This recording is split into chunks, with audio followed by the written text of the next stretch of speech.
તો જય માતાજી મિત્રો, આજે આપણે શીખશું કે ઇન્સ્ટાગ્રામમાં પ્રાઇવેટ આઈડી પબ્લિકમાં કેવી રીતે કરવી। તો વિડીયોમાં બના રહેજો, તમને બધું ખબર પડી જશે। તો ચાલો કન્ટિન્યુ। તો મિત્રો પહેલે તો તમારે તમારી આઈડીમાં આવી જવાનું, પછી આ 3 લાઈન ઉપર ક્લિક કરવાનું। 3 લાઈન ઉપર ક્લિક કર્યા બાદ એકાઉન્ટ સેન્ટર ઉપર ક્લિક કરવાનું। ત્યાં નીચે આવીને વ્યક્તિ માહિતીમાં ક્લિક કરવાનું। પછી આ જન્મદિવસ ત્યાં ક્લિક કરવાનું। પછી ફેરફાર કરો ત્યાં ક્લિક કરવાનું। હવે અહીંયા આગળ માંગશે કે પાસપોર્ટ સાઇઝનો ફોટો કે ગમે તે આપણું એ હાલવાનું, તો ડન કરવાનું। અહીંયા પાસપોર્ટ સાઇઝનો હું ફોટો ક્લિક કરી લઉં છું। ક્લિક કર્યા બાદ અહીંયા આપણે નેક્સ્ટ આવશે તે આપી દેવાનું। પછી આ નેક્સ્ટ ઓલ કરી દેવાનું। પછી હું આપી દઉં છું મારા ફોટો।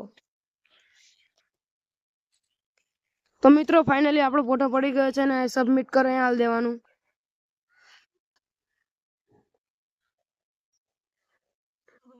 કર્યા બાદ અહીંયા આપણે થોડી વાર રૂકવાનું, કેમ કે ઉપર વાર લાગે। પછી અહીંયા આવી ગયું છે કે 48 કલાક જેટલો ટાઈમ લાગી શકે છે।